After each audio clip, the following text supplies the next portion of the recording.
반갑습니다 여러분, 전한길입니다. 오늘이 2024년 12월 17일입니다. 비상계엄 선포된 지 2주가 지났고 국회 탄핵안이 통과된 지 이제 3일이 지났습니다. 이러다가 대한민국이 침몰하는 건 아닌가? 그리고 앞으로 대한민국 미래는 어떻게 될 것인가에 대해서 대한민국 국민이라면 누구나 다 걱정하고 계실 겁니다. 언론에서는 이렇다 저렇다 말들도 많고 국민들을 갈라놓게 하고 판단을 흐리게 합니다. 저는 분명히 말씀드립니다만은 꿈에라도 거짓말하지 말라라고 하셨던 도산 안창호 선생의 말씀처럼 오직 진실 그대로만 여러분들에게 제가 욕먹을 각오하고 말씀드리고자 합니다. 이런 상황 속에서 여당에서는 헌법재판관 9인이 돼야 되는데 현재 6인밖에 없으니 3인이 부족하지 않습니까? 그래서 야당에서 제안하는 3인을 국회에서 제안할 테니까 빨리 정부에서 받아들여달라. 그래서 빨리 9인 체제 만들어서 모든 결정을 9인 완성된 헌법재판관들에 맡기자라고 하는데 여당에서는 또 유불리를 따지고 반대하고 있습니다. 그리고 야당에서는 대통령들 이 틈을 타서 국무총리 대행체제 아닙니까? 그래서 민주당 내에서도 반발이 있었고 기업하는 사람들에게는 치명적인 바로 양곡법과 노란봉투법까지 통과시키고자 하는 거죠. 그리고 만약 이것도 반대한다면 국무총리 너도 탄핵하겠다 협박하고 있지 않습니까? 이걸 지켜보고 있는 국민들 입장에서는 다시 또 분열되지 않습니까? 지금 다 알다시피 대한민국을 전 세계인들이 걱정하고 있습니다. 참 웃기지 않습니까? 이 대한민국이 전 세계인들로부터 또 우방으로부터 우려를 받고 있는 나라가 되었습니다. 민주주의의 핵심 근간 중에 하나가 바로 입법부, 사법부, 행정부의 삼권 분립일 것입니다. 권력 독점을 막아서 서로가 견제하게 하면서 그러면서 국가의 주인인 우리 국민들의 권리와 그리고 자유를 최대한 보장해주기 위한 그런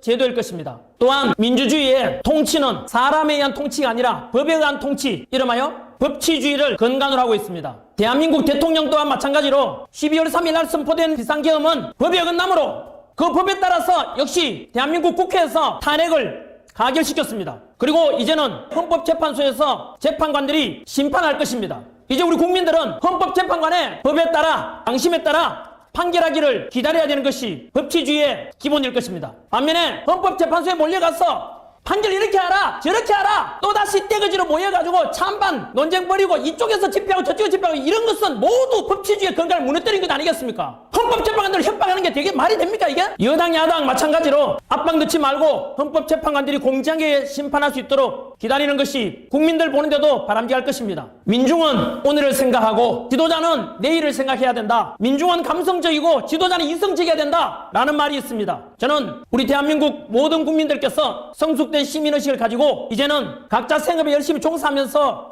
부디 대한민국이 외국에서 볼 때 해외 다른 나라 국민들이 볼 때 분열된 나라 싸우는 나라가 아니라 법치에 따라서 저렇게 탄핵도 될 수 있고 다시 또 법에 따라서 이렇게 자연스럽게 통치가 이루어지는 참 멋진 나라구나 라는 그런 모범이 되기를 다 함께 소망해 봅니다.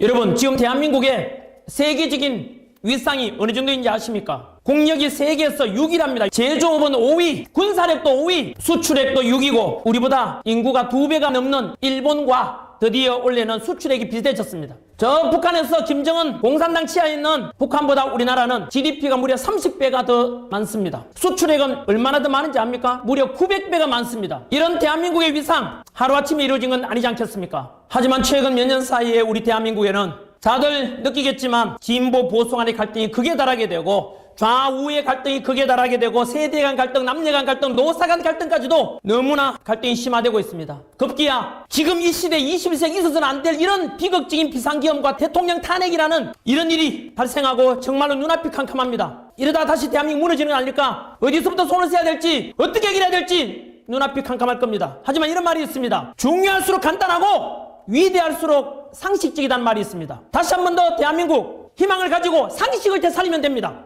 정치가들은 정쟁을 줄이시고 대한민국을 생각해서라도 여야간 양보하고 대한민국 국민들을 생각해 주기 바라고 경제인들은 열심히 자기 사업에서 최선을 다해 주시고 근로자분들은 열심히 해주시고 학생들이 열심히 공부하고 공무원들은 각자 맡은 바에 최선을 다하면 그것이 바로 나라가 안정되고 다시 한 번 더 대한민국이 더욱더 도약할 수 있는 우리 과거 역사 100년 동안에 이보다 큰 전성기가 없었지 않습니까? 이런 전성기 기회가 왔는데 여기서 다시 침몰한 나라로서는 너무나 우리 후손들에게 죄를 짓는 것입니다. 여러분 만약에 그럼에도 불구하고 이 혼란을 틈타서 북한 공산당이 좋아할 만한 사회 분열을 조장하고 갈등을 더 부추기고 자기 이익만 생각하고 국가와 국민은 안중에도 없는 이런 세력들에 대해서는 우리가 단호히 뼈치게 해야 되고 매의 눈으로 감시해야 될 것입니다. 정치하시는 분들 국민을 두려워하십시오. 국민들 다 보고 있지 않습니까? 제발 국가를 위한 정치해달란 말입니다. 지금 정치에 대한 실망이 얼마나 큰지 아시지 않습니까? 이건 누구 책임입니까 지금? 꿈에라도 거짓말하지 말라 라는 도산 안창호 선생의 가르침대로 저는 제가 가르친 청년 세대들과 그리고 미래 세대를 위해서 그들에게 대한민국 현실은 이렇다, 역사는 이렇다에 대해서 팩트로 제가 안내해 줄 겁니다. 그래서 미래 세대들이 더욱더 대한민국에 대한 자부심을 가지고 대한민국 국민은 세계적으로 잘할 수 있다. 전 세계가 다시 1등할 수 있다. 강한 대한민국, 통합되는 국민, 그리고 평화 통일되는 대한민국을 물려주고 싶습니다. 그래서 저는 비록 욕먹더라도 진실을 말할 것입니다. 도산한 장우스의 가르침을 그대로 실천해 볼 것입니다. 이 영상을 저는 모든 국민들에게 보여드리고 싶습니다. 그래서 다시 한 번 더 대한민국 일어나자, 뭉치자, 희망이 있다, 이런 심어드리고 싶습니다.